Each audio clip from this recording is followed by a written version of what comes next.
muffins, so we hope you'll linger for a while after tonight's program. We'd also like to express our thanks to Edith DeCastro, who was here to greet you as you entered.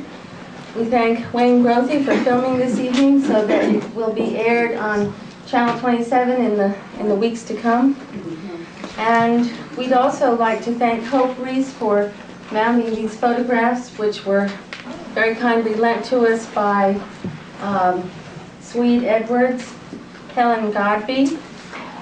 John Holden found a good map for us, and Katie Sickles colored it in, so thank you. Mostly, of course, we'd like to thank our 4 guests who've agreed to be here with us tonight, and I'd like to introduce them to you.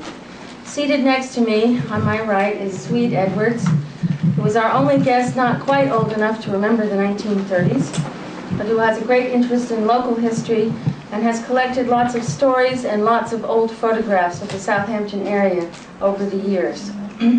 Swede grew up in Southampton and remembers working for 2 summers during high school at the old Long Island Auto Museum. He attended RPI after graduation from Southampton High School and returned to Southampton after 2 years to open his own business, North Sea Auto, in 1959, which he's been running for 38 years. We're very grateful to him for being with us tonight. Please welcome Swede Edwards.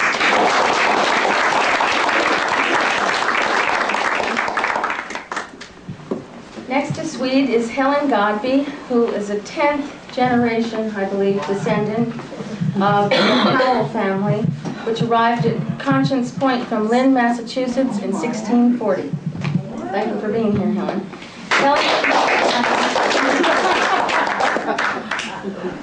Helen Godby's parents, Henry Howell and Ethel Bennett, moved to New Rochelle after their marriage, and Helen grew up there, making trips every summer to their family's camp at West Neck, which, by the way, is still standing, exactly where it always was, and is in impeccable condition. It's very charming.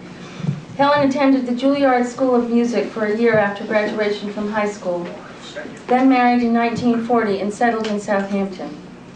She had 4 children and over the years worked at the Southampton College Library, at Southampton Stationery, and then worked for 18 years for the Rogers Memorial Library in the Technical Services Department. She retired in 1997 and is missed by all of those of us who have known her. Helen Godby has been active over the years in the Methodist Church and has played the piano and organ there frequently over the years. We're very happy to have her here tonight to reminisce about the old days. Please join me in welcoming Helen Godby.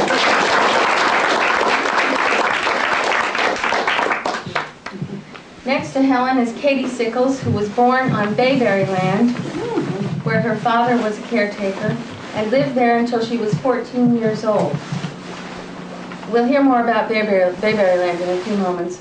Katie Sickles did some postgraduate work after graduating from Southampton High School in shorthand and typing, then took a job at the Western Union office on Main Street, where she worked with Evelyn Hansen and Peggy Bradley for about 10 years until she married Tom Sickles in 1947 and began the job of taking care of what eventually became a family of 5.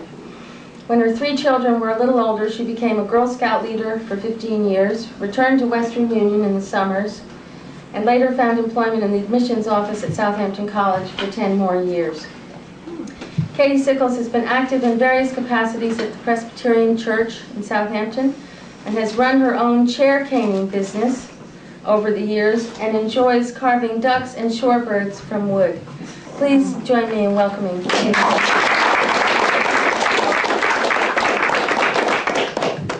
Our last guest this evening is someone whom many of us have known for his service during the last 20-plus years to the Rogers Memorial Library as a trustee, Dr. Donald Corwin.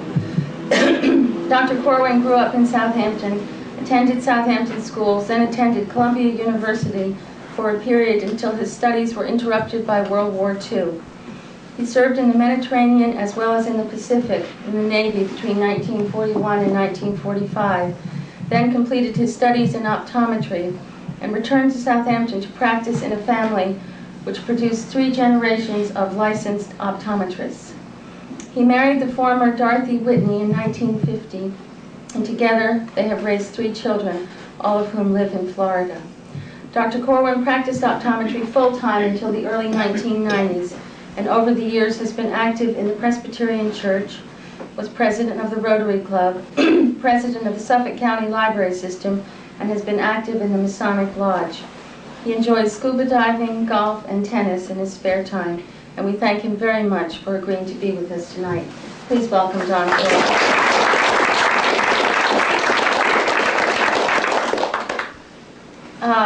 Before we begin, I'd like to just mention a few facts about the area we're going to be talking about, which I got from reading Helen Wetterow's book, Shinnecock Hills, long ago, which I don't know if you've read, but if you haven't, I really recommend it. It's such an interesting book about the whole area of what's called Shinnecock Hills, but it actually talks about the whole area around West Neck and that area as well.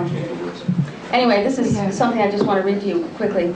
In 1859, by an act of the state legislature, the Indians were forced to relinquish their claim, which was made by a 1703 lease with the English, to all of Shinnecock Hills. And this comprised the lands from Canoe Place to Tuckahoe Lane, from west to east, and from Shinnecock Bay to Peconic Bay, including Cold Spring Pond, Sabonic Neck, and Ram Island, an area of about 3,200 acres. In return, the Shinnecocks were given Shinnecock Neck of about 600 to 800 acres, which is the present reservation. In 1861, this area was sold to a group of local men by the town fathers at a public auction for about $6,250. Shares of stock were sold, and 23 men became the proprietors or owners of the Shinnecock Hills and Sabonic Sedges. For $250 more, they also purchased Ram Island in Bullhead Bay. I thought that was kind of interesting. I'd like to begin, if we might, by just taking a look at the map we have here on the mantle and sort of defining the area that we're talking about. Sweet, can you point out, please, the area? In order to orient us, you see the red line is the highway here? Where is this is right here, Cold Spring Bullhead right here. All right, then where would the Bayberry Land Estate be? Bayberry Land is right here. Okay. And then the National Golf Links? Green. Right there. And then the area that's considered West Neck, just to the east of that, right? Now you can see it on the map that Katie colored in a little bit better detail. Actually, a couple of the camps that are owned by these folks are labeled on the map, so you can take a look later.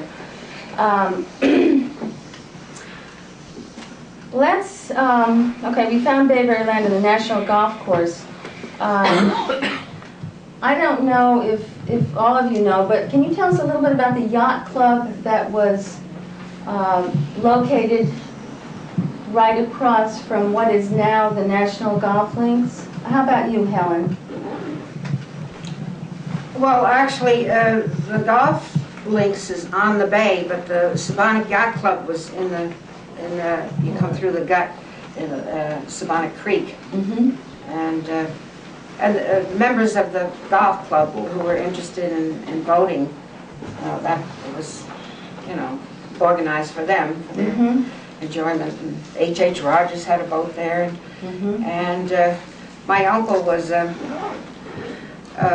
ran the place, manager or whatever, and there was a class of starboats that raced, the young members' son, the young folks.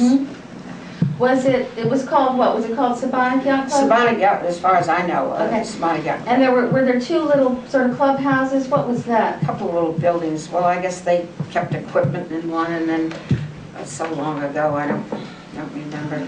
But the sails, they had to. My uncle had to take care of the sails and all that sort of thing.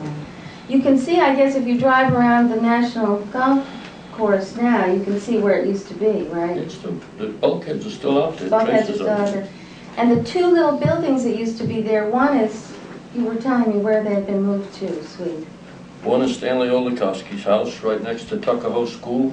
Oh. That's the building that they call the Rogers H.H. Rogers' crew stayed in that house. It was really his building, they tell me. And then the other one is behind the Texaco station on Longview Road. If you turn up Longview from Hill Station, it's, I think, the first or second house on the left. It's a cute little house. You can see the little eyebrow or whatever, the little window. St. Vincent Early moved it up there and sold it. Oh, is that house? That's what they said. How deep? Did they have to dredge the area there to get it deep enough for these boats?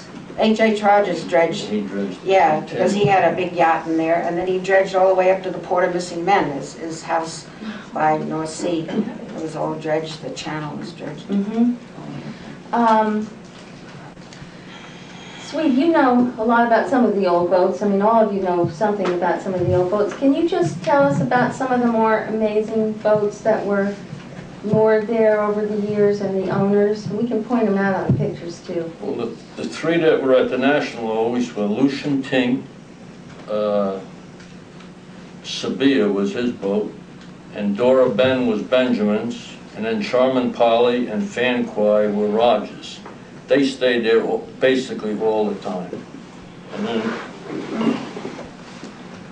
Oh, okay. I know. this one here, they tell me it couldn't come that far. That's 350 foot, and that was H.H. Hutton's, Dina Merrill's mother and father.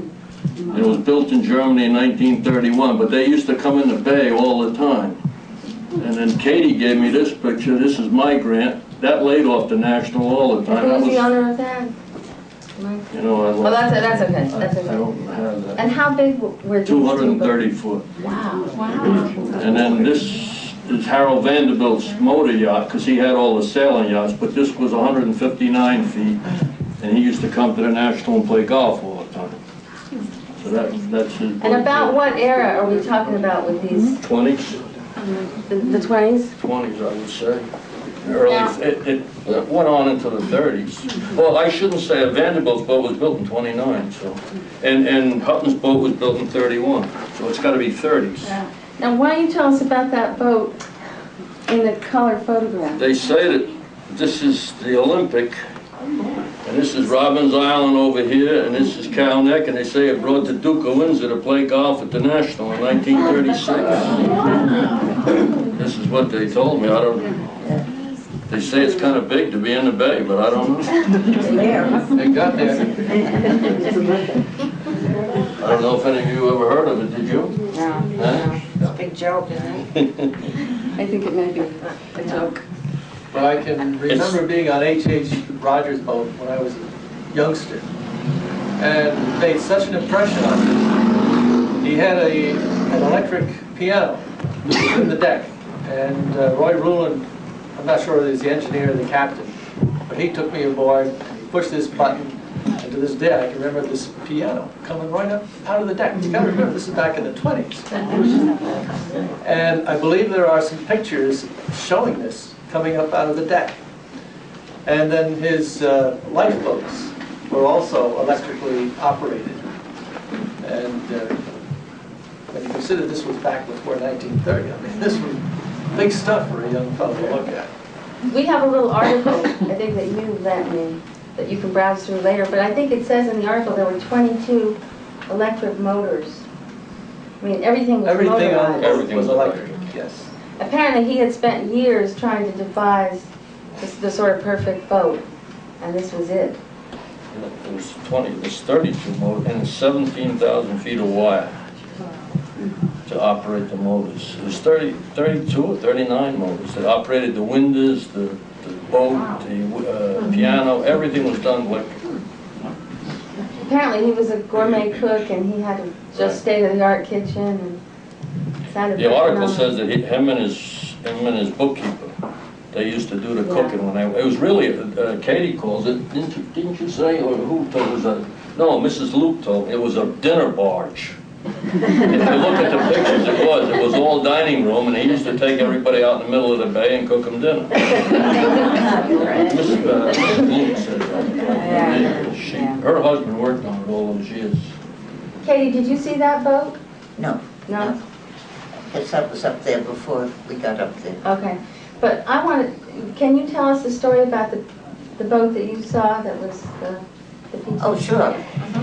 It must have been in either late 97, 37, or 38.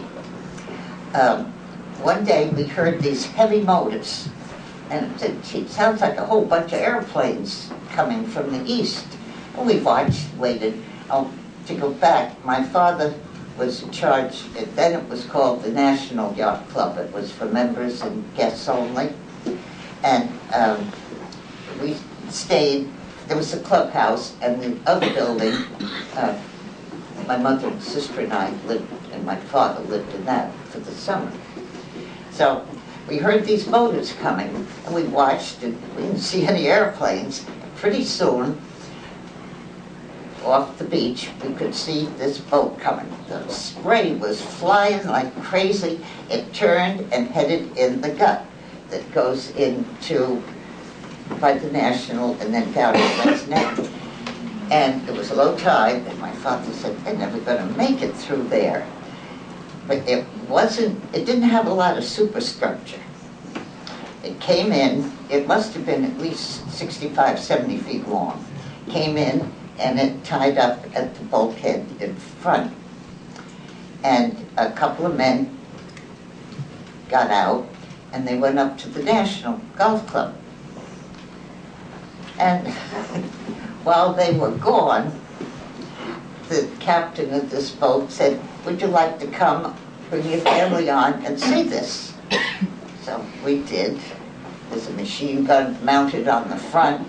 There's torpedo racks that dropped over the sides. There were two huge Rolls-Royce motors, engines, I guess the proper word. There was a radio room that was jammed with equipment.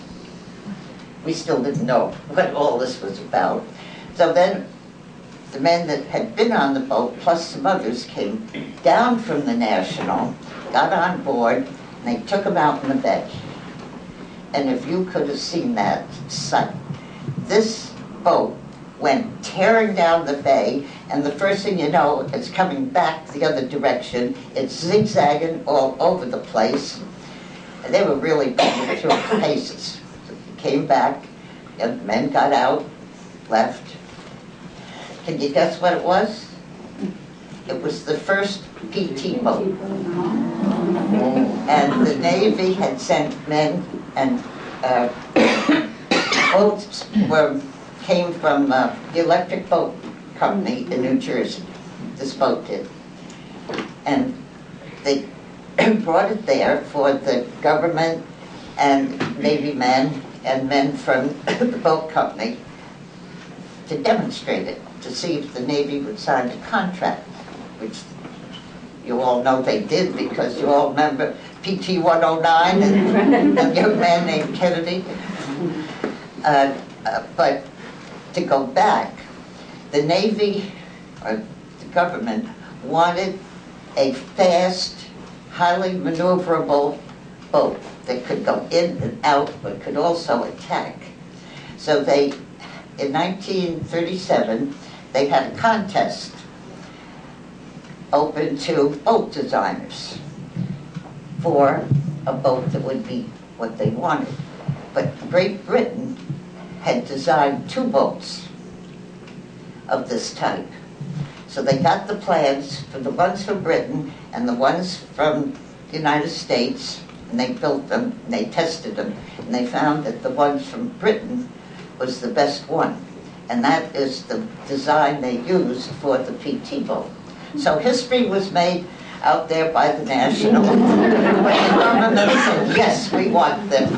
That probably was Forrestal, the Secretary of the Navy was Forrestal, and he was a member of the National. Oh, was he really? My brother Caddy from Norfolk. So that's probably why it was there. The captain that was so nice, he showed us everything on that ship. It was really great. Of course, I had no film in the camera to take pictures. Katie, while we're talking to you, what was it like to grow up at Bayberry Land? Can you just tell us a little bit about Bayberry Land, the history? Well, it was, of course, a private estate, belonged to Mr. and Mrs. Charles Sabin. And Mrs. Sabin was her maiden name was Pauline Morton, the Morton Salt Company. And she was married previous to a Smith, I don't know his first name. She had 2 sons. And as he died, she married Charles Sabin. And he bought 360 acres out there on the bay. It adjoins the National Golf Club. And there's quite a cliff if you know that area there. And the house was 300 feet long. I can't remember how many chimneys, fireplaces they had. There must have been at least a dozen fireplaces in the place. Sunken living room with all French doors and windows looking out onto a sunken garden and a pool and so forth, where I got bitten by a muskrat. Because, you know, kids, when it's empty, you have to jump in one end, run down, climb out the other. Well, there were a pile of leaves in one end, there was a muskrat there. You know. They were there, of course, only in the summer. My father worked as a carpenter when it was built. Then when that work was done, they asked him to stay as a night watchman. When they were ready to move in, they asked him to stay as caretaker. And so I was born up there. There used to be a little house right by the front gates, those lovely iron gates up there. And that was only a summer house. It had no heat. In the winter we lived in the main house. And there was a house for the butler and a house for the gardener and quarters for the chauffeur. Of course, they had 2 chauffeurs, one for New York and one for here. Many help, you know, a chef and cooks and kitchen maids and her personal maid and chambermaids and the whole gardeners. And there was a man, Mr. Keene was a gardener, and Mr. Mackenzie from Hampton Bays, I believe, worked there, and then there was another man from the reservation that worked there. And they had raised all their vegetables. They didn't have any livestock, though. And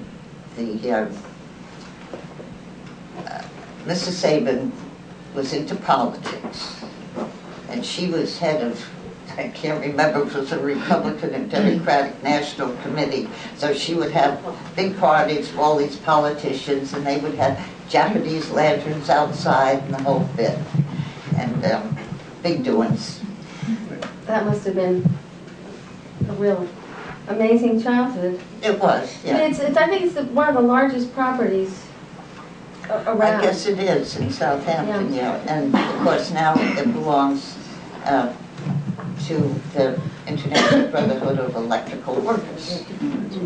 And they've done a great job of keeping the grounds, and they've built other buildings for their workers that can come out if they're recuperating from any sickness, and they have nurses there.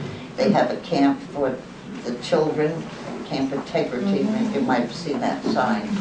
And so they really Katie, I'm sorry. One other thing I wanted to ask you. I think you mentioned at some point that during Prohibition, you... Oh, yeah. In the winter, we, of course, lived in the main house, and which was right on the bay. And at night, you could hear these motors. And my father said, come on upstairs, because there was a landing upstairs where you could see right out onto the bay. And you could just see these faint lights. She said, those are the runners going down the bay. That's great. To get back to boats just a little bit, Don, I think you mentioned that, and maybe Helen also, that you used to like to go out with your boats and circle around and see these big boats. Did you do that, Helen? Mm-hmm. Yeah. Outboard. In your outboard? Yeah. We go out there and... I did the same. It was one of the things that you did when the weather was reasonably calm, and you'd go out there and you'd see these huge yachts and sail around them and come in, and you'd see the boats tied up at the National Boat Club. And it was a very pleasant way to spend an evening. I think the picture, there's a couple pictures there that my sister and I took. I have a sailboat when we were up there, and where's it? Oh, Up picture. here? Is it up here? Yeah, the picture of the schooner. Yeah, the second one, This one right here? and we sail out there and take pictures from the sailboat. Countess. The Countess, yeah. Now, about how many people were needed as crew on these big ships? Do you know? The Hussar, I called Willie the other night, he was the first crewman ever hired on it. 76 people. I said, he started to say, he said, well, there was 4 masts, there was 3 guys on each mast, so there was 12. And then he said how many seamen there were, and then he said there's 2 carpenters, a carpenter, an assistant carpenter, a sailmaker, an assistant sailmaker, a butcher, an assistant butcher. And he was up to 50 or 60, and I couldn't even keep track of it. It was 76. And then Vanderbilt's boat, he said, had 12. There was 12 on Vara. You asked that. I wonder how many were on the boat with the electric piano, None. because it It was was, so it was self-sufficient, considered, right? they called it crewless. Crewless. The only guy on it was the engineer, Mr. Luke. He lived right behind where Helen lives. Yeah, Barry Luke's father. Barry Luke's Yeah. father. I think Roy Lewin was on it too. I think Roy Lewin was on it. I never heard of it, but it's very possible. Now, did all of this come to an end after, I mean, when income taxes were, you know, The war, really. the war? The war, the depression, and More of the Depression, and then after that we did that hurricane and that kind of. When you say the war, you refer to World War II? World War World War II. II. But the big boat era definitely came to an end because of income tax, because, you know, the rich people never had any income tax. And then sometime after the First World War, the income tax came in, and then they just had less and less money. When did the sailing club end at the National? When When did the sailing club end at the National? Katie was, Pardon? she was there to the end, she would know. When was the Peconic Yacht Club, when was that finished? Or the National Was it- Yacht Club? Well, it was actually, I It think, was the Sabonic, and then it was the National. oh, I see. Or was it abandoned as a national? After the, when the war started, then these yachts just could not operate. In fact, a lot of them were sold to the government for $1. And, I mean, not the sailing ships, but the motor ships. And a lot of them were used for patrol along the coast. What about the hurricane of '38? Did that do damage to the yacht club? Can I tell you a story about what happened up there?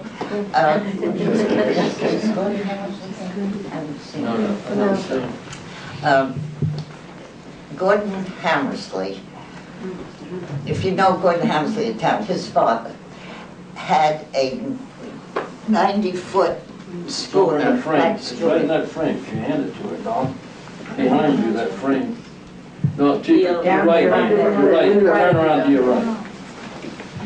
Countess. Oh, there it is.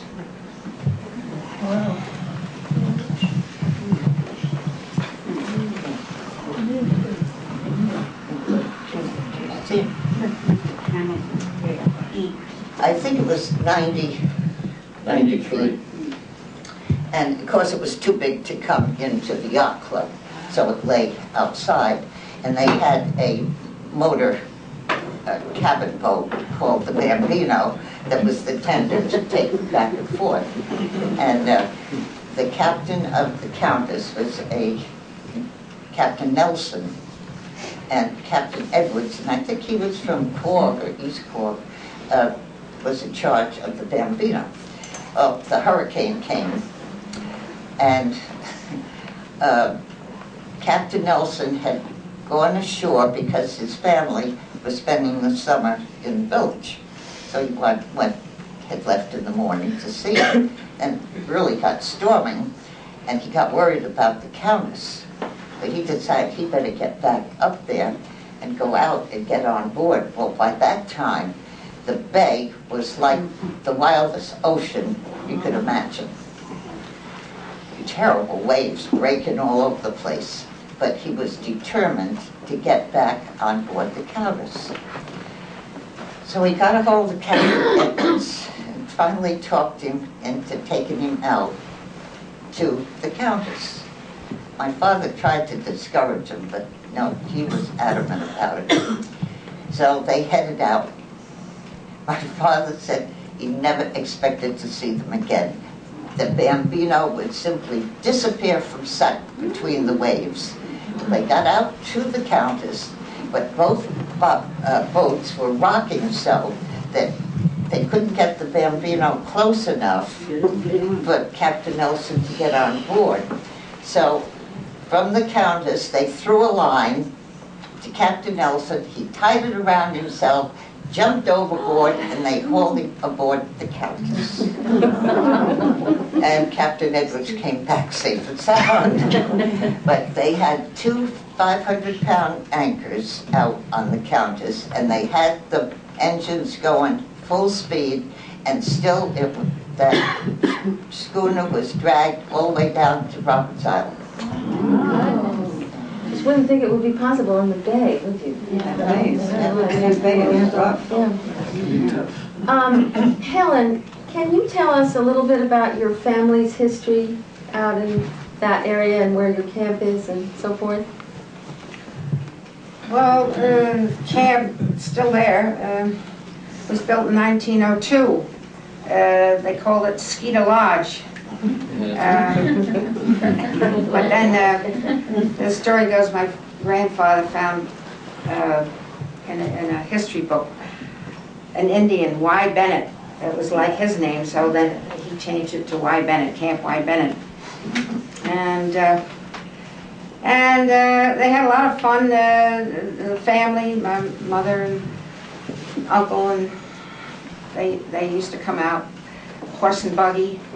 Home was 18 Windmill Lane, and they used to come down with friends and on holidays and Thanksgiving. And Helen, what did the camp look like in its original state? Tell us the layout, or how big was it? Well, it wasn't very big. The doors were big, I understand, because so that they could put the rowboats inside. So it was almost sort of a barn. And then there were two door. little tiny buildings, rooms for bathhouses to change. But it was essentially one, in the beginning, was it one large room? Yeah, one, and then they built the little. And it had a fireplace? Later on, yeah. And then a porch was added, and then when my Aunt Sadie and Uncle Al, they built on a bedroom for them. And then when my sister and I started coming down, my father, he built on another 2 bedrooms. It's great, they have these little additions onto the camp. So there's a whole, 2 of the bedrooms are now a bathroom and library, paperback room. How did you get your water? Well, we had a pump, as everybody around had a pump and kerosene lamps and an outhouse. Yeah. And, Was the pump outside for the water? I mean, could you pump it in the kitchen, or did you have oh to yeah, the bring pump it? was in the, yeah, the kitchen. The pump was in the kitchen? Yeah. Can't have a CO?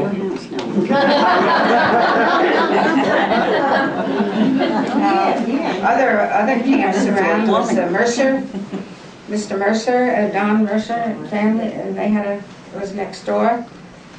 And then I think it was sold to Dr. Halleck. And then Robert Hubbard had a camp across the road there, and Bill Dunwell, his place, Mattie and Bill Dunwell, their place burned down. And there was... Now, your camp is right on the water at the end of... at the end of the road. At the end of, is it Western Road? And it's still there. If you drive all the way down to the end and look to your left, it's there. And it's been so well maintained. Well, my sister's handy. She at home. She lives in Rockland County near Nyack, And so she did a lot of work around there and made it quite comfortable. And So when you were just a tiny little child then, you remember going out there, so that was just your earliest memories? oh yeah, yes, yeah, I spent all my summers down there, and my sister and I. Yeah. You had boats? Oh yeah, my grandpa Bennett, they used to call him Captain. He always had a boat. And my sister, she was a sailor. She always had a sailboat. And there was always rowboats, and I even had a canoe, an old canoe somebody picked up. You had your own boats also, didn't you? Well, later on I did have a boat, a short time, outboard cruiser, small outboard. Had a couple of bunks on it. But my sister and one of my daughters and I, we made Montauk while I had the boat. That was wow. You took a trip to Montauk? Yeah. This wasn't so long ago either, was it? No, I don't know, this was in the 70s. In the 70s? These pictures, here, why don't you show these pictures? They're Xeroxes of some of This shows. Helen's old photographs. Yeah, this is where they gathered, a picture of where they gathered and had great times, and they came down in a horse and buggy. My grandpa Bennett, he had horses and carriage in the back, 18 Windmill Lane there. And Guess it was a big trip, I guess. yeah, I don't know. Roads were It took probably them, but, not that great. this one of these gatherings, it shows John Herrick and Alma Jagger. This is my mother there. If you want to pass this around, if you like, But they John's had got a lot of old photographs that are just great photographs. over there. So, okay, I want to hear about Don Corwin's camp, and then I want to ask you more questions about just life at the camp. But, Don, can you tell us about your family's history in West Neck? Well, if you stood on the town dock and looked off to the left, that cove in there was called Sabonic Creek. And my family had one side of Sabonic Creek, which went all around West Neck Road over to the town dock. And my father used to tell me he'd come down there in a horse and wagon, and a horse hated going out there because it was horse flies. He did have a barn to put the horse in. We had an outdoor pump for the water, kerosene lamps. There were 3 camps. My grandfather had a camp. Then next door there was a 1-room camp, and that was Dr. Hugh Halsey's grandfather had that camp. And then that next camp over was also a 1-room camp. And Clarence Foster, who was a dentist, Ed Foster's father, had that. We owned the property, and they owned the camps, which was very common in those days. And over along West Neck Road going to the town dock on the left. People owned the camps, we owned the property. For a long time, we were able to just charge rent. And then the tax assessors said, well, you've got to pass the house, the land, and so forth. And it was either a question of forcing everybody off or buying the camps. So we purchased the camps of Clarence Foster and Dr. Halsey, and eventually sold the others to the people that were sitting on the land, sold them the land. When I was growing up, there used to be lots of oysters out there. And, my grandparents and his family, there were four of them, loved to have an oyster roast. They'd go out and gather up oysters, and then they had 2 long metal rods with chicken wire in between, and you'd set all of the oysters deep side down on this chicken wire, and you'd have a big bonfire.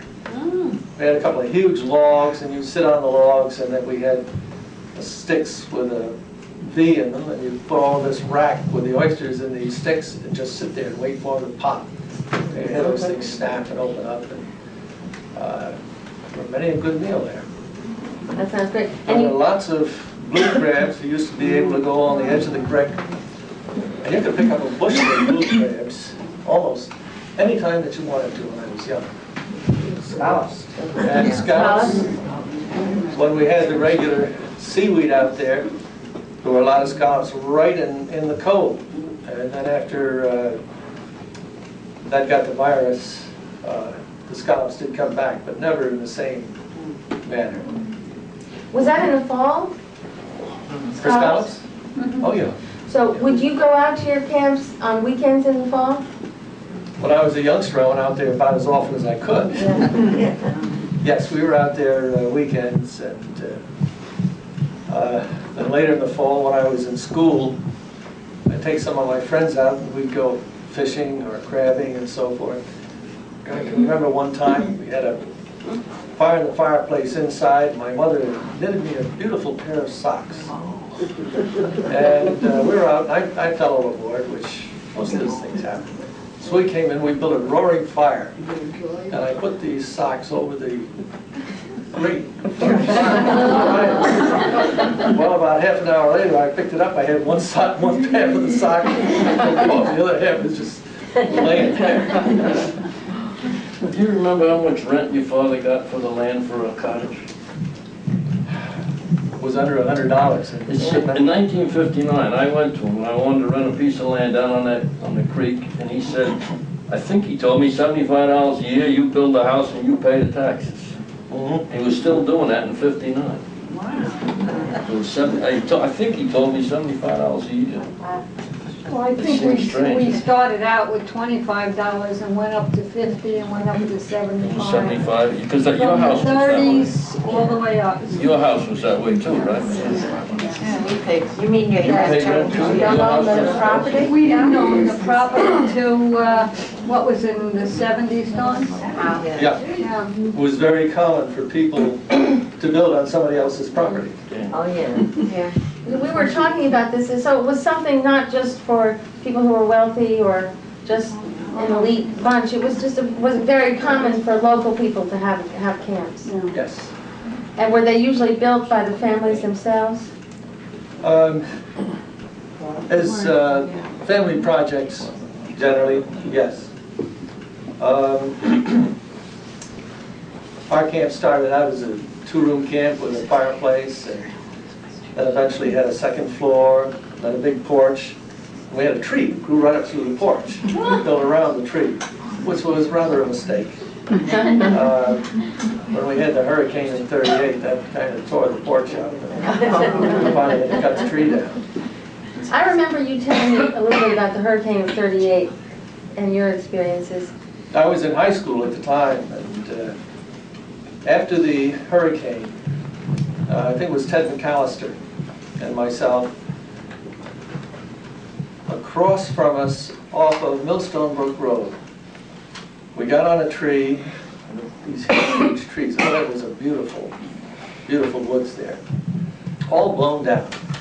And we walked from one tree to another tree without putting foot on the ground, all the way over to practically where Gordon Hammersley's house was. Just part of half a mile, without putting a foot on the ground, just moving from one tree to another. And I never thought I'd ever see that place look like anything again, but it's amazing how things do come back. And there used to be a camp over there that I believe belonged to Mattie and Bill Dunwell that had burned down. But didn't the Diamonds have a camp? Oh, they still, Eddie still there. has it. Yes, but that's over by past the town dock. Yeah. And over by the town dock, Bob Hubbard was a master mason, and he used to have a master mason's party over there for the head masons over the years, and he made some wonderful elderberry wine. And he used to serve the elderberry wine and tell stories. And one of the stories that always fascinated me, he was also a town historian and a wonderful historian. And he told me that at one time in the early history, the road that went around to the National was one of the early roads in Southampton. And that they used to bring shallow sloops in behind Graham Island, and they could unload them on the road over there. And they used those sloops and cut wood over by Hampton Bays and took it over to Connecticut. So obviously there had to be a little more water in there then than there is now, but that always fascinated me. Yeah. Don, you mentioned one other story. You weren't absolutely sure if it was true about Ram Island. I can't vouch for it, but the story was that my grandfather one time had Ram Island and swapped it for a stove. Because there was no access to it, and it was just basically, as far as people were concerned, a worthless piece of property. Yeah. And I think Dot Winkler was saying that What hat? her aunt had a chance to buy it for $250. Oh, really? Yeah. And I said, why didn't you buy it? And she said, I was only making $22 a week. 10 weeks, 12 weeks, 11 weeks, 10. So I want to hear some of the things that you did out when you were at the camp. What were your daily activities? Helen, how about you? Did you spend a lot of time collecting shellfish or? Swimming, rowing. Did you swim right there or did Yeah, you? it was on the beach at high tide. Yeah, Uh-huh. it's still there by the dock. Mhm. And all night. Were there a crowd of kids around to play? There were children and, well, it depends on. Great place to raise kids. Yeah, oh yeah, wonderful place. There was a lot of kids Yeah, a in the lot of kids. village. Yeah, right. No Sure. TV? No telephone. How about radios? I don't remember having a radio. Crystal radio. We played records. You played records? Yeah. Bing Crosby and A lot of cards. Uh-huh. Benny Goodman. Uh-huh. And we used to go to the ocean, because that was a little later on. I used to go to the ocean with Bill Dunwell and Matty. He would go there every day. And He used to go swimming he all would winter swim. long. Yeah, he swam once from West Neck all the way over to, I don't know. All winter long. Helen, tell us about, was it your grandfather who had the boats at Agawam? Oh, yeah, yes, This is- yeah. This is Yeah. so interesting. My mother's father, Grandpa Bennett, Ed Bennett, he had a fleet of sailboats, catboats, and and he'd rent them out. People would get in the boat, sail down, and go to the ocean. So this was at Lake Agawam? Yeah. Was there access into the ocean? No, but I mean, it was right across Get the out, street. yeah. You know, they parked tie up the boat and then walk right across the road there.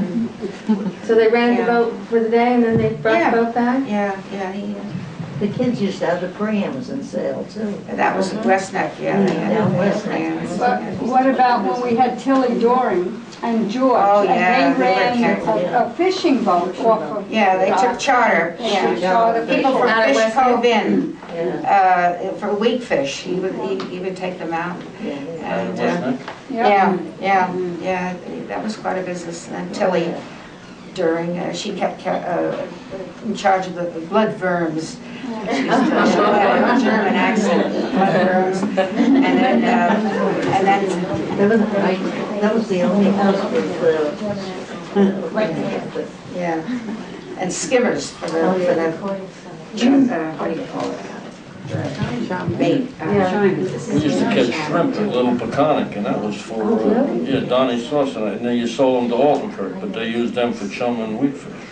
That was big. They used to throw the chum in the water for catching them. Yeah, they tracked them. And Willie Pond was full of them. That picture where that little rowboat is, so, Yeah. it was full of shrimp in that pond. Gee, do they still have shrimp? I assume shrimp is still there, but they don't use them anymore, do they? Was it Different fresh? type of shrimp. Yeah? Different They were type. little tiny. They're not the But the weak fish are not here anymore to use no, them, right? nothing's different. Over the years, now you've kept your camps, so you've really noticed the decline in shellfish? There's basically no oysters left. If you find an oyster these days, you're lucky. There's still some clams, but There's not not a like lot there of used to be. scallops.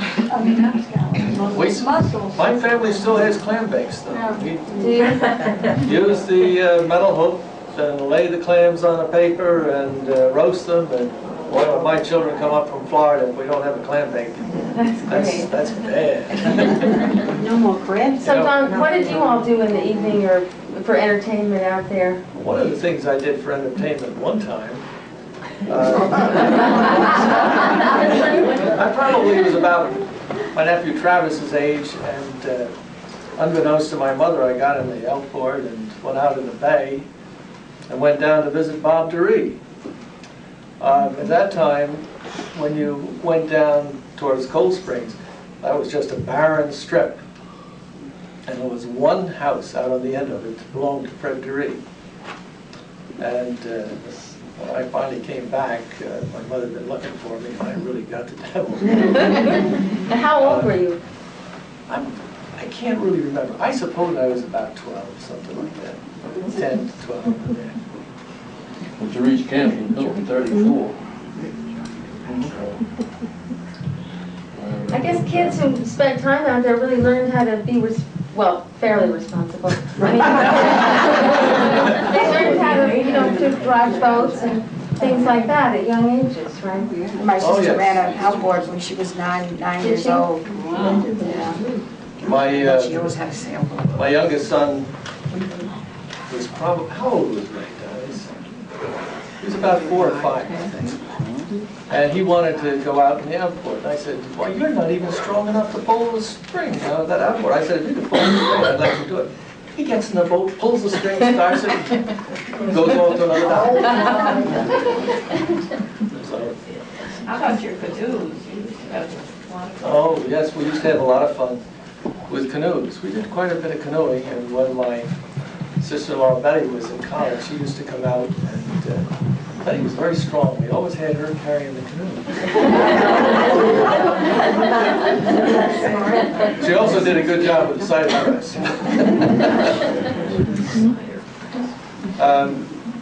But mostly it was shellfish, swimming, and boating. And that's what it was all about. At night, did you play games or cards or read, or you didn't have a lot of light, right? Well, we had basically kerosene lamps, and then after that we had gas lamps with the mantles. They really gave a lot of light. And they played games like Monopoly and some cards and things like that. They didn't make as much impression on me as the rest of it. Did accidents ever happen in which camps burned down with the kerosene and things like that? Not on our side of the camp. I suppose that must be what happened to the one on the other side, where somebody told me that was Bill Dunlop. That's the only camp I remember. And I don't ever remember any other camp burning down. No, but they sure blackened the pots when you cooked and something boiled Well, over. we used to cook on a kerosene stove. Yeah, we had. And you had to turn the handle and get the wick in just the right place. And one of the things I really enjoyed was when the time changed in the fall, I had 3 uncles from Terryville. And they were all the Terrys of Terryville. And they were all farmers, and they'd kill a pig and make sausage and come out, and we had sausage and pancakes in that small room with a kerosene stove. And we get the table in the middle of the room, we get chairs all the way around it. And, oh, that was great. When you went out to the camp for summer, say Helen, I mean, would people go back to town and stock up on provisions, or would you really come pretty supplied for staying a while? I guess you were a kid, you probably didn't. I don't remember. Didn't wonder to go Grocery shopping. Our family, we didn't get a car in 1930. It was an old Ford. So 1930. So before 1930, you traveled by. Well, my grandpa Bennett, he had a Model T, and I guess. But did you travel by horse and buggy? I didn't go back that far.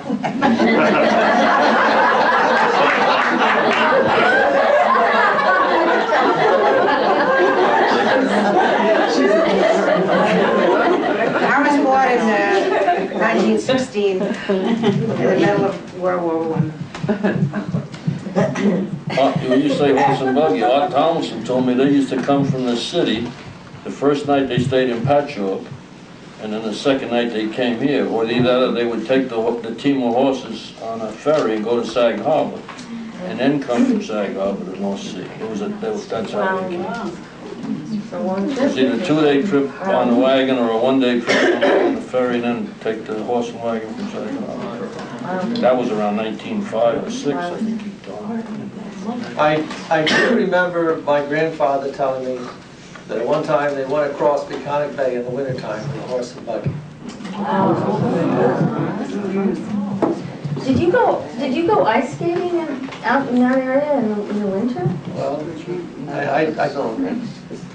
it was salt ice is not as good as fresh Were the water. winters cold? Were the winters I have cold? pictures of my folks skating on Lake Agawam.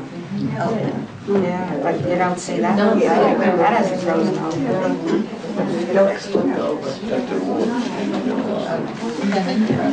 Yes, Kate. You know, I'd just like to mention that where Bullhead Yacht Club is now, it used to belong to Charles Mercer, and he had a hand pump there, was sunk in, less than 100 feet from the shore, and that had the coldest, sweetest water in it that you could imagine. When you pumped it, you filled the glass, and just get all frosted. It was delicious. You wouldn't believe it. Because, you know, it was right there in the, practically like in a meadow. Yeah. It was after the National Yacht Club closed, I used to keep my sailboat there, where it's now Bullhead. And so I was over there as often as I could get there. Do any of you in the audience have any questions for these folks? Was H.A. Rogers the father of Millicent Rogers? Was he the father of Millicent Rogers? Yes, And when did he buy that area, the Port of Missing Men? 1920, Not until then. around 1919 or 20, I think. And how much land did he buy But then? no, but it was in the press a couple of weeks ago. In 1923, he bought the whole of Cow Neck Yeah. for $45,000. 160 acres, I think. But it was going to be Southampton Golf Course. And he fought him and wouldn't let him build a bridge across Scholar Pond Road. So then Mrs. Sabin donated the farm. They built the golf course there and sold the land to Rogers. But that's not where his house was. His house was there before that. But that was 23. How long has the Peter Somm family owned that area? Right around, I would say, he built in Southampton on the ocean in 1916. So he had to have been out there shortly after that. Now, is some of this land being preserved out there in West End? I noticed that the Nature Conservancy seems to have some land out there. Yeah, they, from Mrs. Saul, they got some of that land. I see. On Scott Road. Right. Millstone.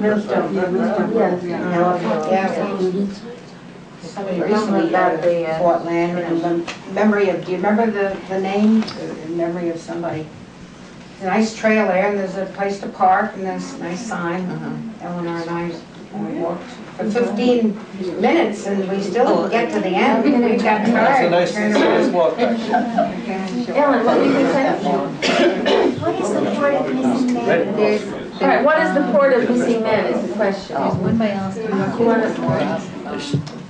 One thing that was not mentioned, when you spoke of Gordon Hammersley built a house in West Neck, and he also dredged.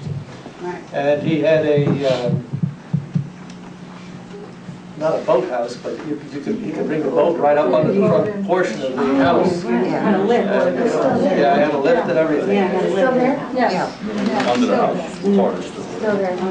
He still lives there. The tender came in and went under the house to take the people out to sell. Why is it called the Port of Missing Men? Do you know that Someone area? told me only a month ago that every time somebody's wife called up looking for their husband, they said he was missing. That's what I heard. Now, that's true. They say that's what, I don't think that's true, but that's what they said. Well, actually, the story that my father told me was similar, except that the reason the men were all out there is because they used to bring the chorus girls out from the city. Because there was a hidden staircase, secret room. Oh, really? Yeah. And no telephones there either. The other thing I didn't know, Missing men, they went and stayed there. they only told me a couple of weeks ago, and I got those other pictures, that he had the best model ship collection in the Yes. world. Yeah. And he had a curator there. It was private, but he ran it as a museum. And after he died, it was all donated to Annapolis and the Smithsonian and Fort Schuyler. Is that so? I never heard that till a couple of weeks ago. After who died? Huh? Peter Song died? No, and in Rogers. '36 when Rogers Rogers died. died. Peter Soms donated, or if it was in Rogers' will, I don't know, but it went to those museums at that point. In the back end of it, there's a stern of a ship, and like if you face Scholar Pond, and they say that the museum was right inside where the stern of the ship was. The skeet shoot off that. All those little skeet shoot off that, Off the hill. no, the replica of the stern of a ship over the water, and they used to shoot. Shoot skeet there? Yeah. Is that right? Yeah. I never heard that. Any more questions? Yes. Anybody remember what year the oysters disappeared? Well, they used to be out of the bay when I was a youngster. You go out there and there would be all of these poles sticking out of the water. You had to be careful to avoid them with your boats. All of the poles marked different people's oyster beds. And oyster harvesting, and there were a lot of oyster companies around right up until 1938. And the hurricane, whether it changed the salinity or what, but it wiped out the oyster industry. And they no longer, for some reason, could get seed oysters from Connecticut, which was what they used to do. So they weren't able to reseed the beds and keep them going, and that was the end of the industry. Oh, isn't that interesting? Don, what about Mr. Cyrus Jagger? I just want to ask you, he lived Island Creek. on Island Creek. Yeah. Yes, Was that a camp in the beginning? I assume so, but didn't he build? That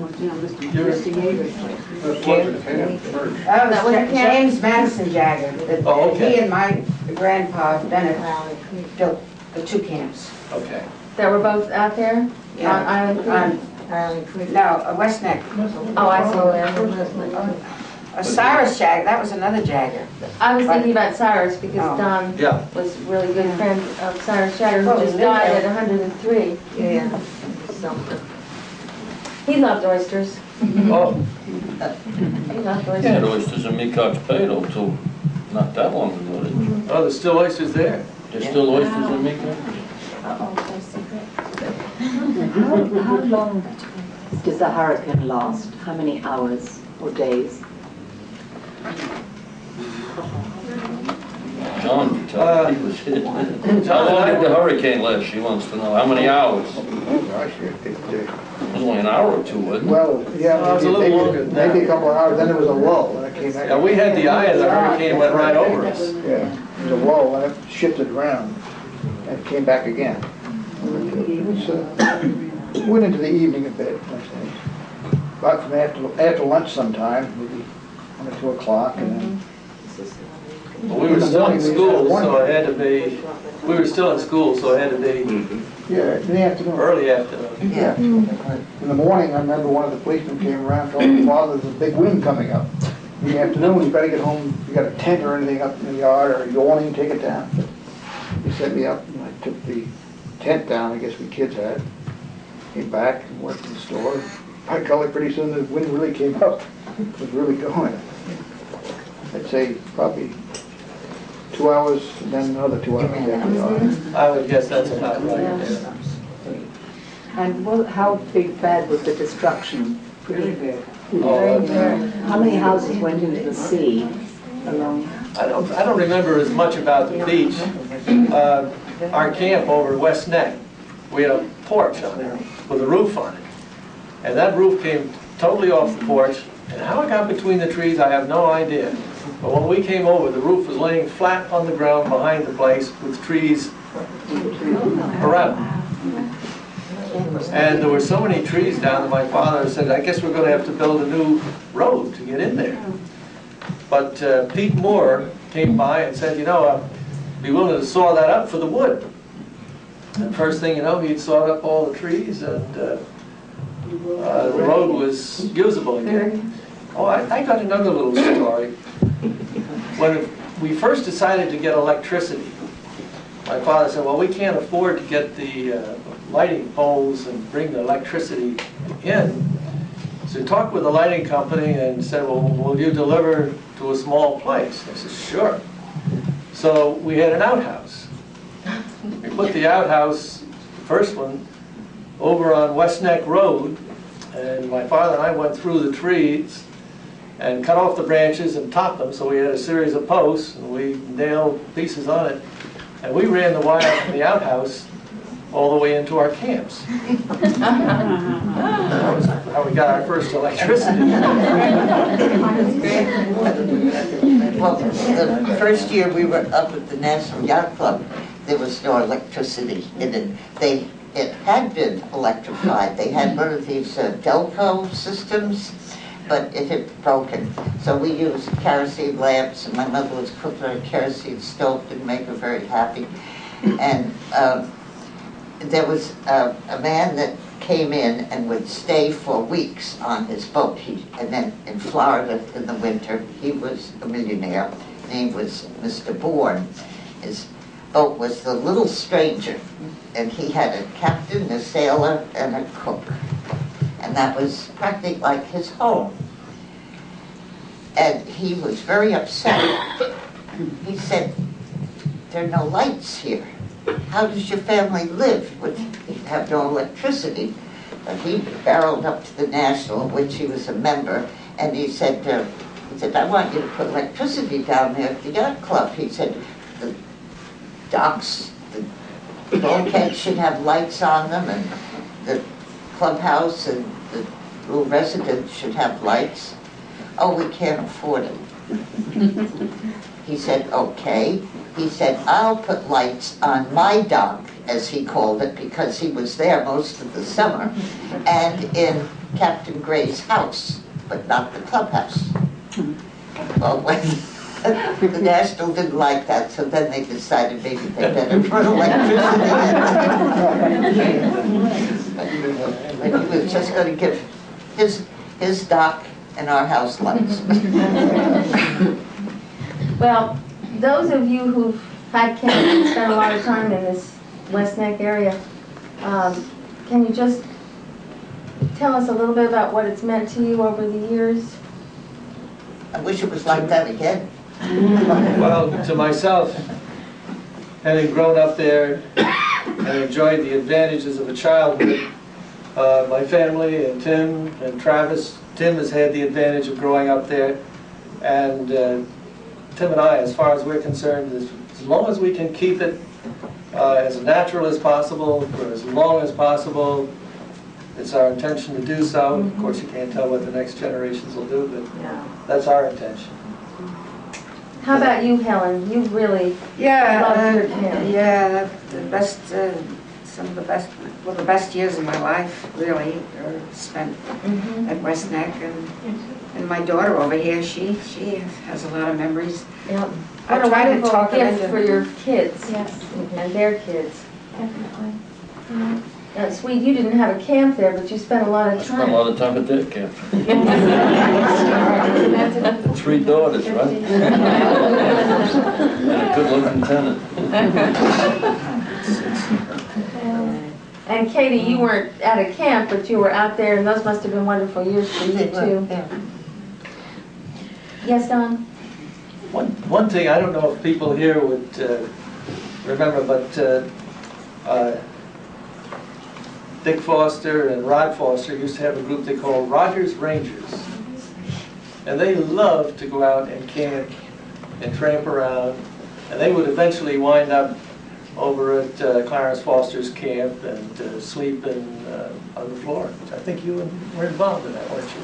I was, yeah. But I don't remember ending up at a camp. We used to end up on Post Crossing.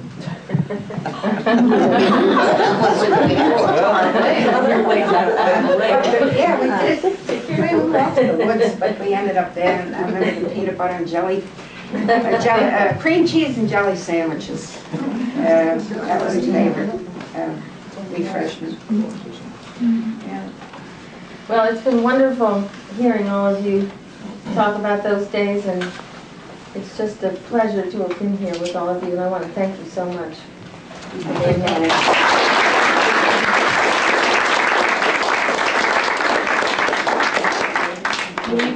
Can I ask a question? Certainly. Can you tell us when this is going to be reproduced on television? Probably